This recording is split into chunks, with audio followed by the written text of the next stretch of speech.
7h, 9h, Europe 1 matin. Le zapping politique européen. Bonjour Laurent Tessier. Bonjour à tous. Le profil du meurtrier présumé de Philippines scandalise, on l'a dit, un Marocain de 22 ans condamné pour viol, une remise de peine, une obligation de quitter le territoire français. Il s'évapore. Alors une question est posée depuis plus de 24 heures à la classe politique. La justice française est-elle trop laxiste ? Il y a une forme de déni quand on dit qu'il n'y a pas de laxisme de la part de la justice aujourd'hui.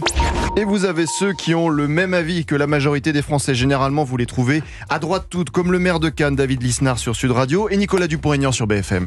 Le ministre de la Justice dit exactement le même discours qu'avant. Tout va bien, il n'y a pas de laxisme. Peut-être qu'on peut les écouter d'ailleurs. C'est pas un sentiment de laxisme, c'est une réalité. Vous avez ceux qui préfèrent ne pas trop se mouiller, comme le secrétaire d'État à la citoyenneté, Othman Nasrou, hier sur CNews et Europe 1. Vu les couacs en ce moment, autant meubler. Il y a des questions qui se posent. Il faudra les regarder de près. Voilà, beaucoup de questions qui se posent. Et vous avez ceux, sans surprise à gauche, qui veulent aller à contre-courant, comme François Hollande sur France Info. C'est toujours la même question. Est-ce que la justice est laxiste ? Eh bien, la justice n'est pas laxiste, elle est sévère. À deux doigts du lapsus, parce que il disait quoi déjà l'ancien président en 2016, selon le livre « Un président ne devrait pas dire ça ». Georges Fenech, alors député, avait pris la parole à l'Assemblée. Dans ce livre, le président de la République a traité l'institution judiciaire de lâcheté. Il a accusé les magistrats de se planquer, de jouer les vertueux.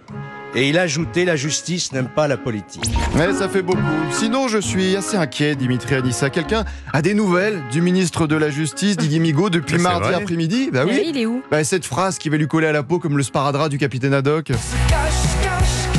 Le laxisme de la justice n'existe pas. Il faut en convaincre celles et ceux qui le pensent. Le ministre de la Justice se cache. Alors si on résume les couacs, en 72 heures, un duel à distance entre le ministre de l'Intérieur Bruno Retailleau et le ministre de la Justice, le fameux Didier Migaud, le ministre de l'Économie Antoine Armand qui a voulu sortir les biscottos sur France Inter sur l'arc républicain. Le Rassemblement National n'y appartient pas. À la boulette. Ah oui, j'ai fait la boulette. Ouais.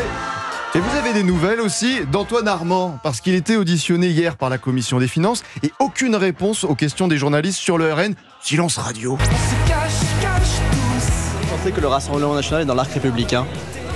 Ah, pas de réponse. Vive le vent, Voilà. vive le vent. Ça se cache, pas de réponse, je ne dis rien, silence radio. Et pourtant, Antoine Armand nous avait fait une promesse. La porte sera toujours ouverte. C'est fermé. Il est temps, chers amis, de vérifier l'expression. Jamais de couacs sans trois. Celui-là est un peu plus discret. Lundi soir sur France 5, la ministre de la Transition écologique, Agnès Pannier-Runacher, a parlé des violentes inondations à Cannes. Enfin, violentes pour elle. Être capable de vivre sans difficulté avec 50 mm d'eau. Enfin, je veux dire, 50 mm d'eau, c'est pas les chutes du Niagara non plus. Et là, c'est le drame. Ah oui, ça n'a pas plu au maire de Cannes, David Lisnard, qui parle d'une incompétence crasse. Et il a fait aussi cette révélation hier sur Sud Radio.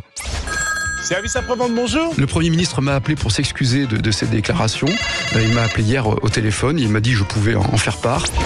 Donc, Michel Barnier a dû prendre 2 fois son téléphone pour appeler Marine Le Pen après la boulette du ministre de l'économie. Et une nouvelle fois ces dernières heures, là je me dois, chers amis, de relancer la chanson qu'écoute le Premier ministre en ce moment même dans sa salle de bain. C'est dur d'être Barnier. Oh là là, Barnier. C'est dur dur. Bon, rien ne va plus dans ce nouvel gouvernement, mon cher Dimitri Pavlenko. Ainsi va le monde. Oh oui.